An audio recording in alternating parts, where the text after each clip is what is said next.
Here at the Canadian Club, we have always been a forum for public figures, thought leaders, and decision makers to share their ideas and inform the most relevant and compelling conversations of our time. We are dedicated to encouraging debate on the issues that matter to this city, this province, and this country. The Canadian Club is one of the most important podiums anywhere in the world that a Canadian can speak to, tell Canadians what it is that they think, develop those thoughts. And so I want to thank you for that very, very much. Please join me in thanking our esteemed panelists today.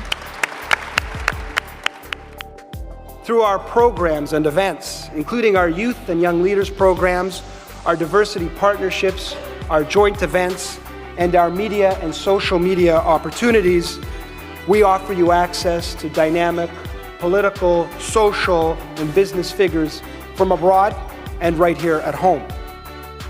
The platform from which the eloquence of Canada has flowed all of that time, whether it be business, education, politics, sports, arts, and culture. If someone wants to say something to Canadians about this country and about the future of this country, this is the venue you choose. A very good afternoon, Canadian Club members and guests. I know that some of the place settings are still getting cleared away, but we're just about to get started. I hope that you've enjoyed your meals. It's clear from the conversation that I think you have, reconnecting with old friends and hopefully making some new ones as well. My name is Joseph Lowe, President of Canadian Club Toronto, and it's my pleasure to be your host today. I appreciate those of you who are joining us online, thanks to the 80 services of Van Valkenburg Communications and livemeeting.ca. We're always pleased to welcome a broader audience than ever before.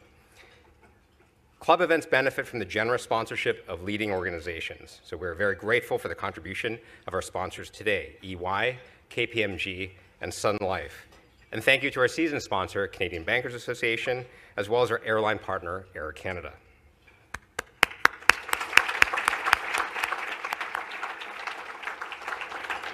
I'd also like to acknowledge Canada's Forest Trust, an ESG company planting smart forests to take positive action on climate change. Our partnership is reducing the carbon footprint of our entire season of Canadian Club Toronto events. Finally, I'd like to call out the students sitting at table 20 and young leaders who are joining us today from Toronto Metropolitan University. Please stand and be acknowledged. It's great to have you with us today.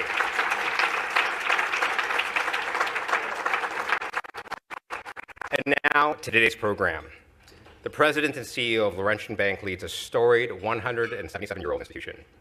Her vision is nothing short of inspiring, to change banking for the better by placing customers first, acting courageously, and believing that everyone belongs. How does she deliver on this bold vision? If you have a question in this regard, you'll see Q&A cards at your tables. Please fill them out. We'll have runners pick them up and bring them to our moderator. If you're joining us online, as always, the Submit a Question button you'll find on the right-hand side of the screen. Submit your questions anytime, and we'll get them that way as well. Rania Llewellyn was appointed President and CEO of Laurentian Bank 3 years ago, becoming the first woman to lead a major Canadian chartered bank. Under her leadership, the bank has established a new 3-year strategic plan, a new purpose, and a new set of core values. Rania is a first-generation Canadian having immigrated from the Middle East as a teen and starting her career as a part-time bank teller. Today, her top priorities are building high-performance teams and creating a culture of equality, diversity, and inclusion. Rania's focus on improving the customer experience and driving growth and shareholder value has earned her wide acclaim and recognition, including recently receiving the Canadian Chamber of Commerce Business Leader of the Year Award. Last year, she was added to Maclean's The Power List, and in 2021, Rania was recognized as one of the top 25 women of influence. Moderating our conversation this afternoon is Tanya Van Biezen. Tanya is a recognized and accomplished executive and a leadership advisor with over 20 years of experience focused on assignments at the board, CEO, and general management levels. Prior to joining Korn Ferry, Tanya led the client operations team of a global nonprofit focused on the advancement of talented women and other underrepresented groups in the workplace. It is a great pleasure of mine to invite both these fine ladies to the stage and hand the Canadian Club podium to Rania and to Tanya.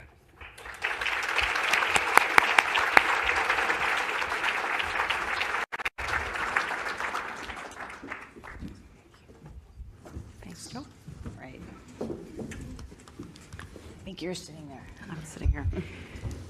First of all, I will say happy Women's History Month and happy eve of International Women's Day. Rania, and welcome, Rania. Thank you. Rania and I did discuss the chairs ahead of time, and this is how we know that the world is still run by men. Because I did not get the memo on wearing pants today. We're delighted to be here, and Joe introduced me as Tanya. 50% of the people I know say Tanya, the other 50% say Tanya. My parents say Tanya, so it's really the Rania and Tanya show. Yeah. Okay, so lots of questions, and we would, as Joe said, we really encourage you to use the cards at your table if you have questions, things that I'm not getting to with Rania. Please, I do encourage you to fill those out, and then Colleen will bring them to us at the front. So we want this to be an interactive conversation. Now, forgive me, I'm going to start by reading something. So shortly after Rania became CEO at Laurentian Bank, the Report on Business did a piece on her, which many of you may have seen. It came out in March 2021. And I want to read something here from it, so just bear with me for a second. Throughout her life, Rania Llewellyn has been put into boxes, most of which came with people's preconceived ideas, implied limitations, and patronizing questions. Woman, immigrant, Middle Eastern, young. The assumptions rankled, but also fed her determination. Today, she wears her tenacity and ambition on her sleeve, or more precisely, on her torso. She appears for a video conference interview clad in a black sweatshirt emblazoned with the words, "Underestimate me." That'll be fun. Now, they didn't show the sweatshirt here, unfortunately, but this is the article. So, 2 questions. Was the sweatshirt a coincidence? And what, if anything, can we infer from you about via that sweatshirt? Okay, that's great. Well, first of all, I'm delighted to be here, and thank you all for showing up. It's a very important month. Mind you, I'm a woman all year round, but it's great to have at least a month that we can celebrate that. And Tanya, thank you for doing that. And it's actually, my husband, he said, you know, when I started introducing myself and people would always have blank faces, he said, you know what, when you introduce yourself, say it's Rania like Tanya. And that's when people started calling my name properly. So there you go. So I still remember when I was called for this interview, being a typical woman, I was like, no, I don't want to do this interview. It's too premature into my tenureship. It's not about me. I'm here as a CEO of Laurentian Bank, and so I really didn't want to do it. And then the Globe called and they said, well, we're going to write you up, so whether you want to be the main story or not, you can control the narrative, or we're going to write something about you, because I think they highlighted the top female leaders in Canada. And it was funny, then I think I called my sister, and she's like, are you an idiot? You should just do it. If it was a guy, he would never think twice about that. So the sweatshirt. So the sweatshirt was a Christmas gift that one of my girlfriends sent myself and another girlfriend. And you can buy it on Amazon in case you're interested. Not that I'm selling Amazon. And so that morning when I was doing the interview, and remember, like, I joined in the middle of COVID. I joined in the middle of a pandemic. I'd never seen a Laurentian Bank office. I didn't even know where my offices were. And so it was all virtual. But yes, I did wear that sweatshirt intentionally because it spoke to me. But I had no idea what the lady was going to do with it, the reporter. And so when we ran through the interview, at the very end, she said, can you just show me what's on your sweatshirt? So I lifted it up, and that was it. And when you do an interview, you have no idea what they're going to write. You have no idea what they're going to do with it. And I still remember I was in bed. It was fine. I knew, but they told us when it was going to be released. And so I was sitting in bed, and I told my husband, okay, Globe and Mail, let's just check it out, Report on Business. And when I saw my face on the entire cover, and the tagline was, underestimate me, that'll be fun, I'm like, oh my God. And then I texted my friend, and I was like, your sweatshirt is the headline. But you know what, it resonated with me for a number of things. So, I graduated high school when I was 14. I graduated university when I was 18. I did my MBA when I was 20. And so age has always been, you know, a sensitive issue. Who wants to be 18 years old and hanging out with a 14-year-old, right? Like, I wasn't even legal to go clubbing when I was at university. My nickname was Doogie Howser, right? So it's always being not fitting in. Like, you're always trying extra hard to kind of, you know, just not be, you know. So that was a part of it. And middle child. So, you know, you got an older brother, you got a younger sister. They take up a lot of airtime, so you're always kind of underestimated. So gender is another one, right? So in terms of, I was very fortunate growing up in a great family. My dad used to always say, and I know he said it respectfully, I have 3 sons because my sister is, we have a sister and I have a brother. But to him, being Middle Eastern, it means you could be whatever you want to be. And so there was the gender issue. And so when I started work as well, I have no accent, but I had a different last name. I couldn't even get a job interview with my undergrad from a Canadian university, marketing and finance. I couldn't even get an interview. So my first job was at Tim Hortons. What was your last name before Llewellyn? So it was Zakaria Gindi El Qomos. And I still have my rejection letters. Many of you, the firms that bought tables today, rejected me. I still have those letters in my basement. I don't know why I saved them, but you're right. It fueled me to basically say, someday I'm just gonna prove it to myself and to the world that I could do something. And so there was always that. So yes, it did feed me. So, and even when I got my first job, you know, I was a teller, and it was always, my mom used to always say, you dress for the job you want, not the job you had. So I was the only teller that used to wear a suit every day to work. And I remember I was finishing my MBA, and the ladies, the tellers, were saying, "Do you really think you can be a commercial account manager, dear?"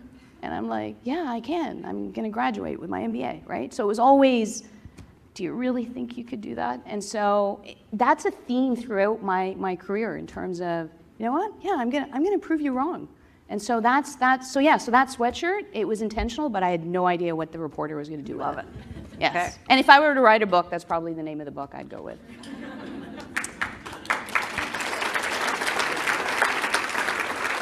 Okay, so fast forward many years, we're in a pandemic, and you are offered this role as CEO of Laurentian Bank.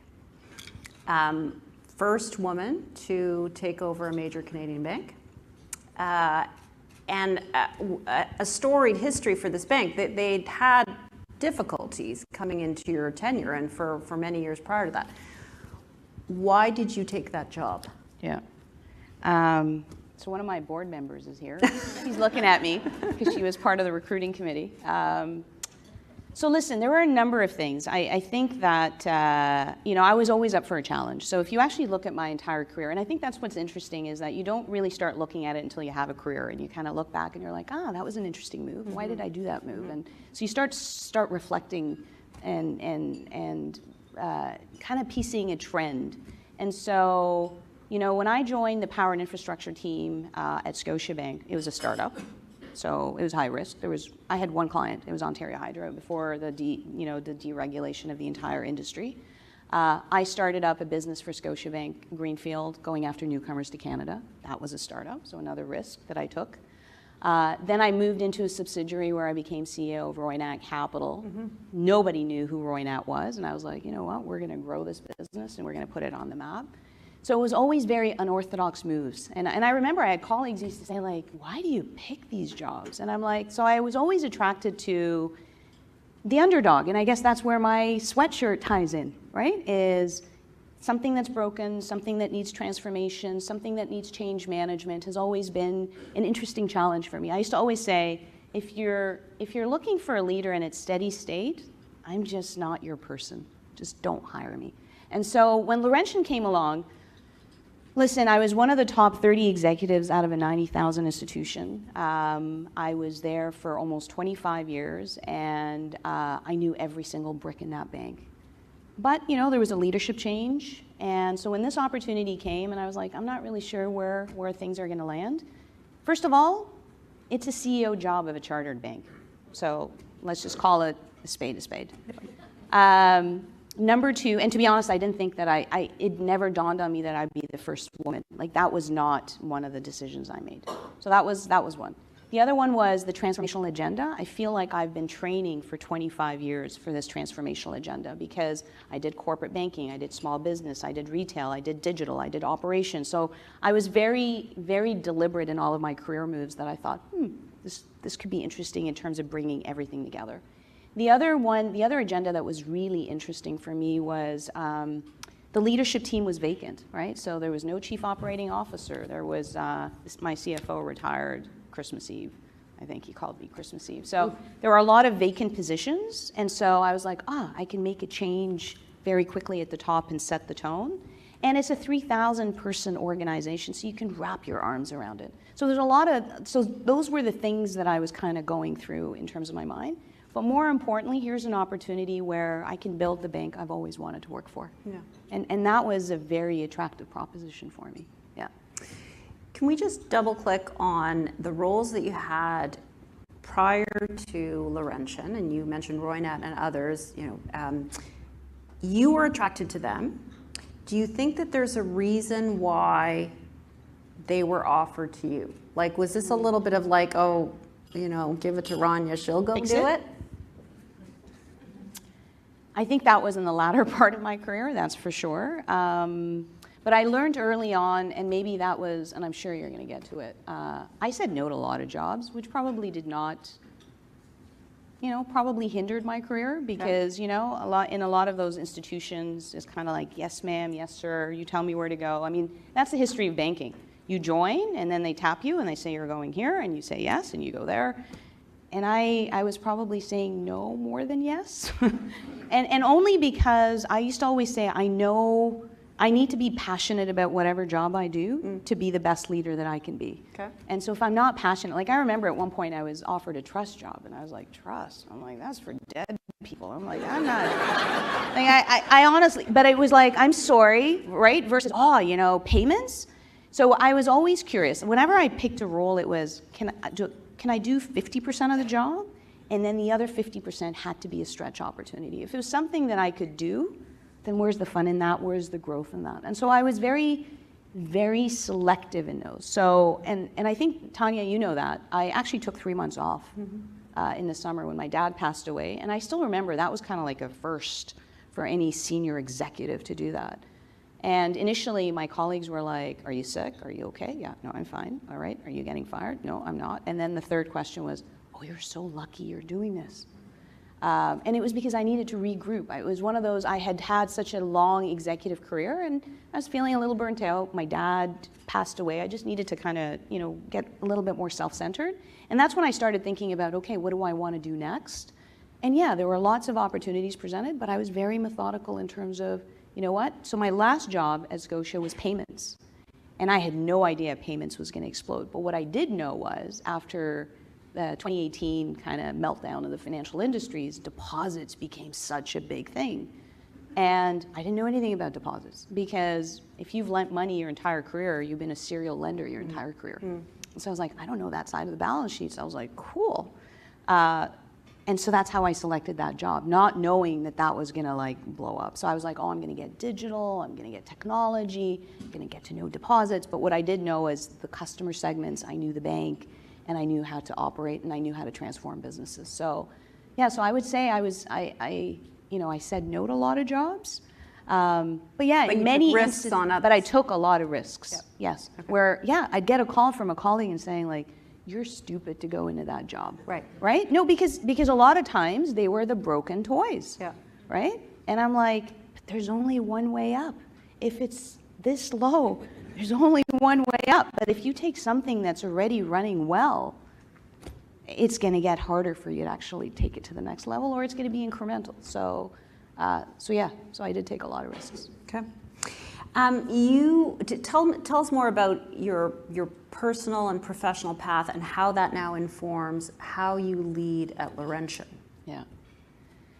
So listen, I think my early experiences. So I was a trainee for 10 months in commercial, and I remember there was a vacant job for an account manager position, and I thought they were going to tap me on the shoulder and say, okay, you've been trained, time for you to get the job. Nothing happened. And so I went up to the hiring manager and I said, I'm ready. And he's like, I'm looking for a man, and I'm looking for someone older. And I said, well, that's too bad, because you got me. And so just imagine, so this was my first real posting after my MBA. And shortly thereafter, I remember a client called and said, I don't want her on my account, she's too young. And instead of my boss backing me up, he took me off the account, right? So those are things that you don't forget. So that was one thing. Then I worked for, and I'm sure you're going to get to that as well. I worked for a woman who, it didn't matter what I did everything wrong, right? I was too outspoken, I was too this, I was too that. And she almost actually ruined my career. So I find you actually learn more from bad bosses than you do from good bosses. Nothing against good bosses, but just in terms of I am never going to treat someone like that. I'm never going to make someone feel that way. So it was always my age, the way I thought, which was different. And because I had no accent, Tanya, people assumed I was born and raised in Canada. Like but so you got to remember, my formative years were in the Middle East. Like if you come into my mom's house, she's going to ask you, what's your job? How much money you make? Where do you live? Right? And it's not considered inappropriate questions. That's just the way it is, right? It's a lot more directive. She'll tell you you gained weight. She'll tell you you lost weight. She won't even say it that nicely. But all I'm saying is that, like, those are, so I didn't understand the cultural nuances of you need to frame things differently so that people can receive your information. So I was viewed as too direct, too aggressive, too outspoken, too much of everything, right?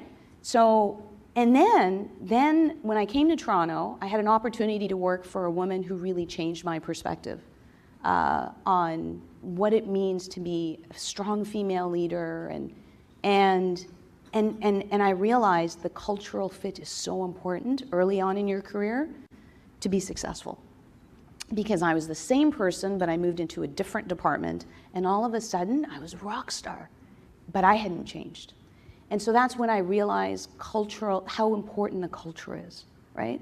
And that's what changed everything for me in terms of I want to build a culture that is diverse, and diversity is the easy part, right? Yeah, it's just a number, right? But how do you actually, I still remember going to an early meeting and there was a guy who was talking all the time. I thought he was a director. It turned out he was like an analyst. But he was allowed to talk. He was allowed to express his opinions. And so I was like, how do you create an inclusive environment where everyone has an opportunity to voice their opinions, even if they're different, right? Like, let's challenge each other, right? I'm not challenging you as a person. I'm just challenging your idea, right? And then let's actually build on it and come out with something. So I would say all of those leadership experiences taught me the importance of how culture can really change and inspire people. The other person that I worked with was a fantastic boss. I saw him on stage once, and I remember he wasn't saying anything fascinating, but I was watching the audience and how they responded to him, and I was like, wow, these guys will climb a mountain for him. And I was like, I can do that. So inspirational leadership. Everybody wants to come into work wanting to be part of something bigger, right? And to be able to connect the dots. So not just for senior leaders, but someone who's coming in a branch, understanding what their impact is on the life of a customer, the impact that they have on the financial results of a bank, the impact they're having on their economy. So the importance of communication and transparent communications. I think sometimes, people communicate when it's good news, but then they don't communicate when it's bad news. I think you need to over-communicate when it's bad news, right? Because you don't want people to start thinking, right? And so even when we do our town halls, we do virtual town halls, and they send in questions ahead of time, I want to answer the toughest questions, right? Like pay and inflation. Let's have a discussion. Let me explain to you. If you're feeling a pinch, we're feeling a pinch, right? Yep. And so it's not, so I would say those are the things that I started looking at is how do I build an equitable environment so that everyone has a fair shot? How do I build diversity? How do I build inclusive culture? And then let's clearly communicate and create that inspiring vision and purpose that everybody wants to come into work and say, I want to be part of that. I want to be part of something bigger. It's amazing. Courage and thank you. You have said to me that there are two words that are very meaningful to you when you think about leadership, and they are courage and resilience. Can you say more about why those are two words that you anchor to?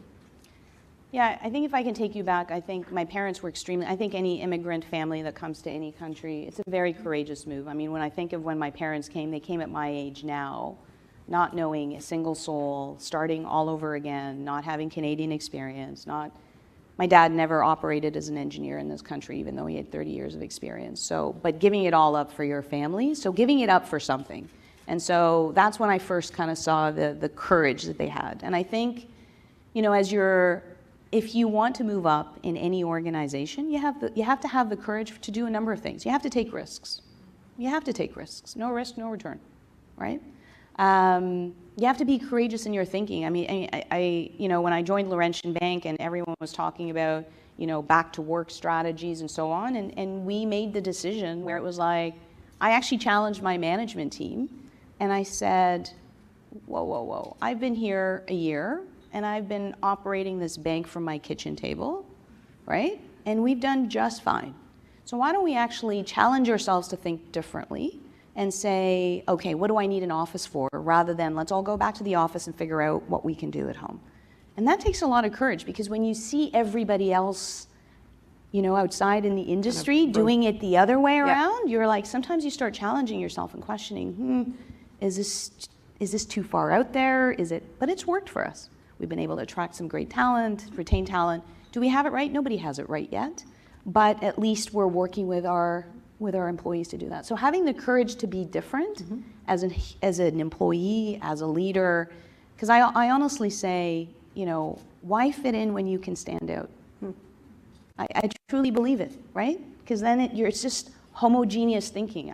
You know, that if everybody thinks the same way, then we're not challenging each other, right? We've got redundant leaders, we've got redundant thinkers. So I think having the courage to speak up, and I always tell people, whatever your question is, I bet you there's other people in there, they just don't have the courage to ask that question, right? And so, you know what, and this is what I tell my kids, what's the worst thing that can happen? If you don't ask, you don't get, right?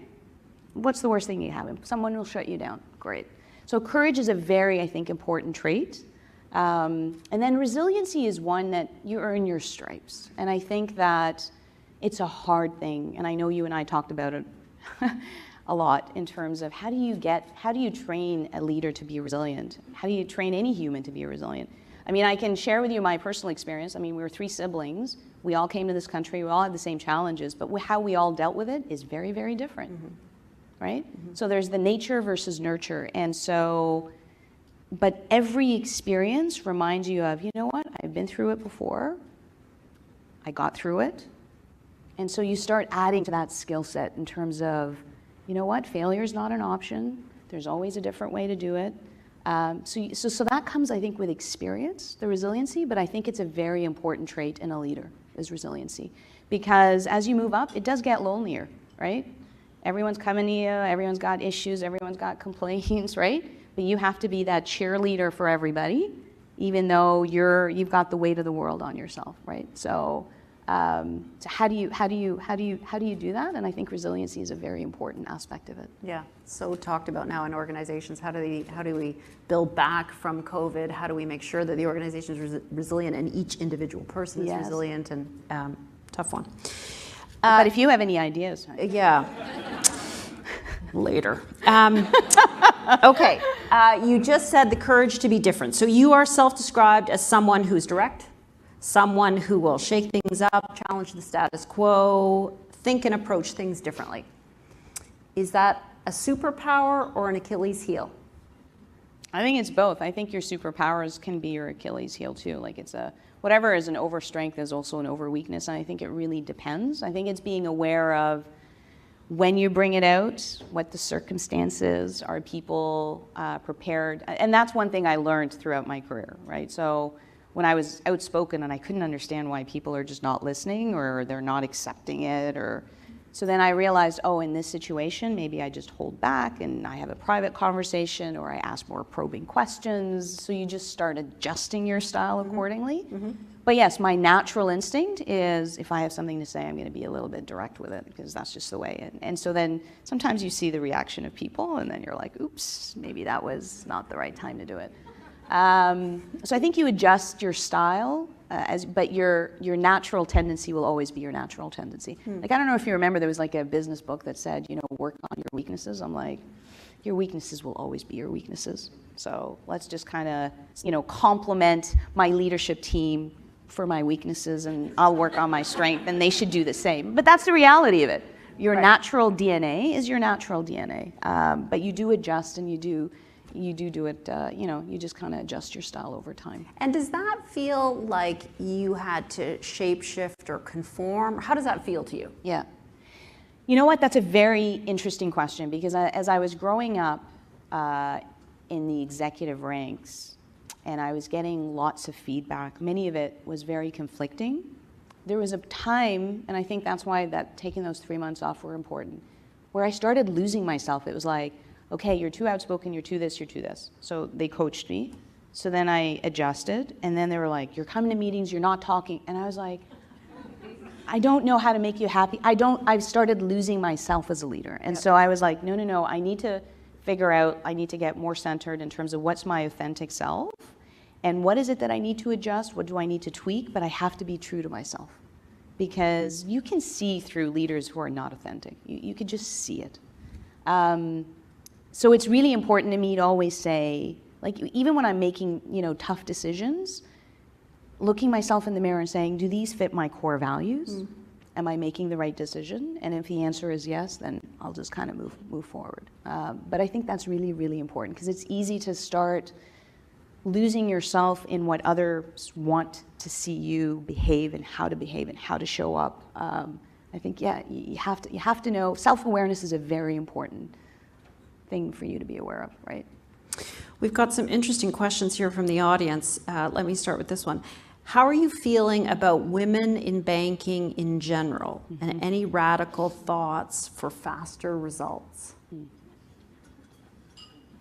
Listen, I think people don't like quotas, they don't like numbers. I believe in them, because what doesn't get measured doesn't get done. So the first thing I did when I joined, I built the scorecards for my management team, even though I didn't have a full management team. I still remember that offsite, and I built a balanced scorecard. And in the culture and leadership, I put specific metrics on diversity. And I know people don't like that, but listen, if we have an issue, if it was a financial target, nobody would question it. Then why is it any different for this type of a target?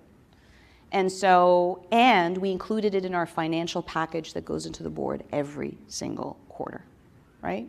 Because that was one thing I was trying to influence, but it never happened. And I was like, just like we want to see the financials, you need to see these numbers as well. And then how do we hold ourselves accountable to it, right?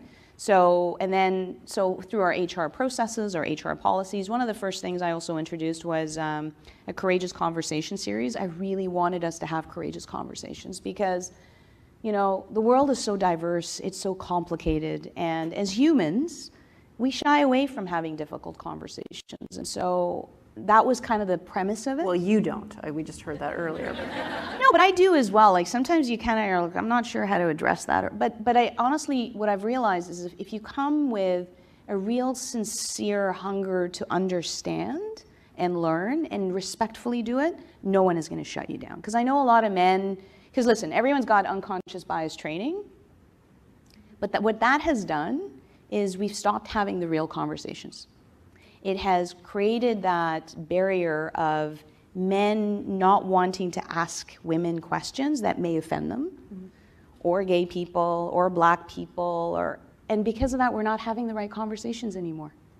And that was the premise of Courageous Conversations, was let's really have, let's bring some deep-rooted discussions to the table, right? So for the longest time, I didn't know if I can use the word black until someone said who was black, yeah, I'm black and I'm proud of it. So I was like, okay, great. So now I can confidently use that word, right? But you're trained to say, oh, is it African Canadian, African American? I don't know anymore. And so I also think that as diverse people, if you are from a minority group, make it easier for someone else to welcome them in. Let me show you what it's like to walk in my heels, right? And it's okay. Let's have a conversation about it, right? So I think it's really, really important to have metrics, but more importantly, it's having those conversations that will lead to the right outcomes in terms of, okay, what more can we do systemically to change? Because setting a target is one part, but how do you actually systemically change, your interviewing process, your panel interviews, making sure you source the right people into a process, right? And challenging each other and then holding each other accountable to it. So I think it's a whole bunch of things that you need to do, but numbers are definitely a big part of it. Speaks to the inclusion piece that you just talked about. You mentioned men, and there's a great question here from someone in the audience. What's your advice to men who are committed to gender equity, particularly in leadership roles? How can they do better to get more women to the top jobs? Yeah. Because I hear it a lot in terms of men saying, well, you know what, we're now the ones that are a minority. It's reverse discrimination. No, it's not. There's still a lot more of you in leadership position than there are us and women. And it's all about equality. That's all we want, right? Is when I hand in my resume, you're not seeing if I'm a man or if I'm a woman. Am I the best candidate for that job? But in many instances, and that was the other thing too, I didn't touch on it. I was very deliberate in taking only P&L jobs because numbers don't lie. Nothing against corporate functions. They're very, very important. Don't get me wrong. I got a lot of leaders here in corporate functions.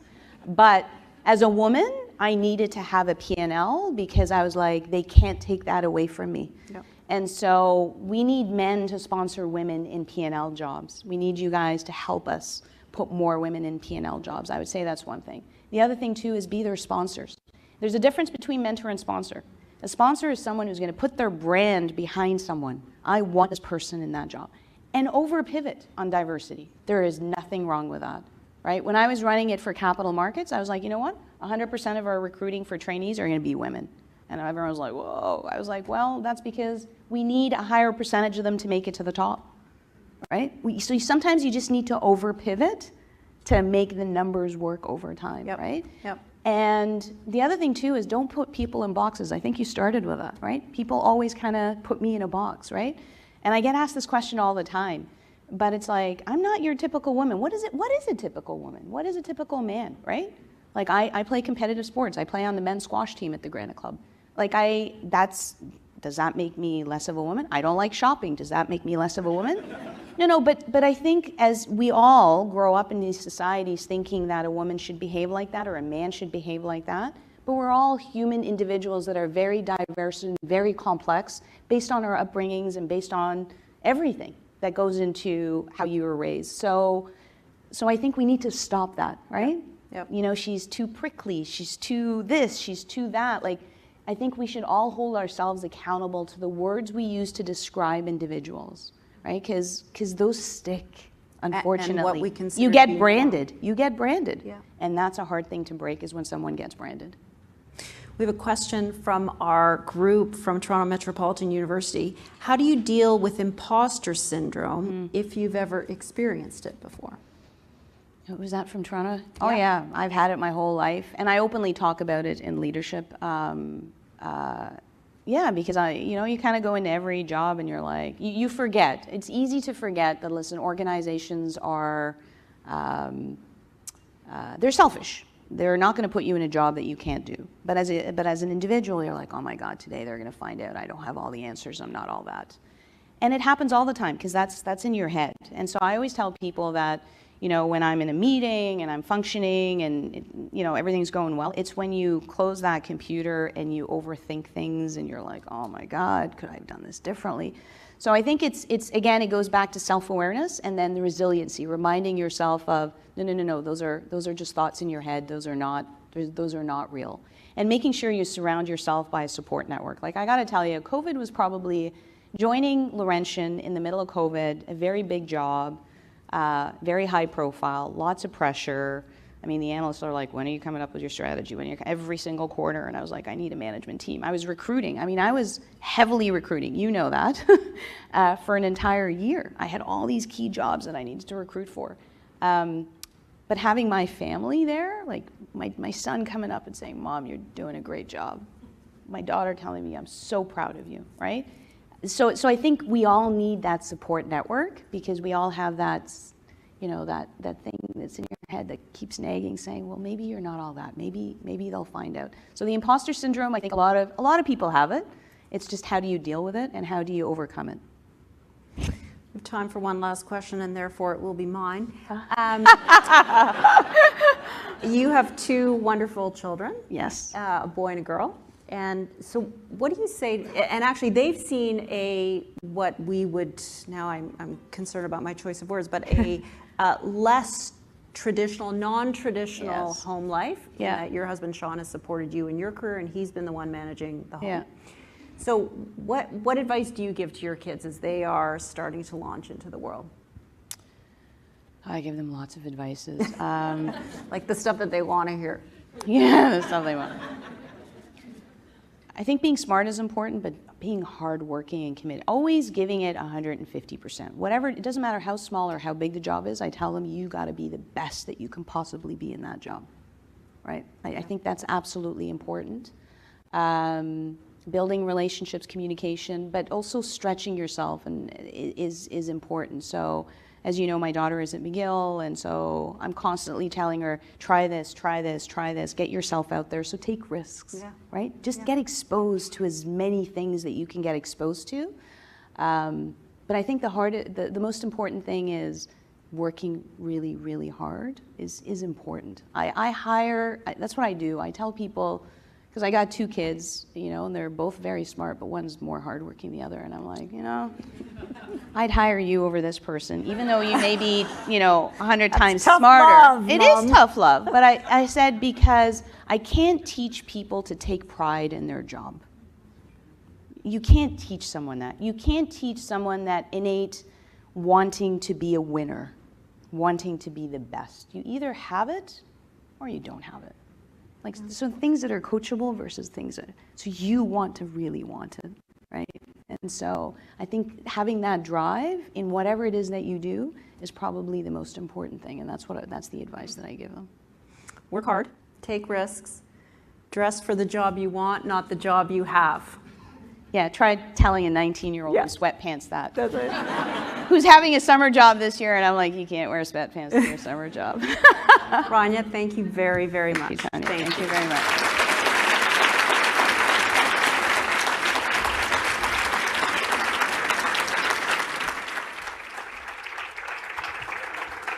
Yeah, Rania, on behalf of all those joining us online, as well as in the room from the Canadian Club, thank you for your wonderful remarks and reflections of today. I had three takeaways as well, Tanya, and I think they kind of fit with yours as well. You may steal this if you want, Rania, but cultural fit at scale, that's inclusivity, which I thought was kind of I never thought of it that way. So that's very, very powerful. Courage has clearly been the through line, not only in your professional career, but through your life. And I think that leads to my third reflection, which was really kind of your authenticity is your superpower that you bring to everything that you do in life. So thank you so much for being with us at the Canadian Club today. Very, very powerful messages that you've left with us on this eve of International Women's Day.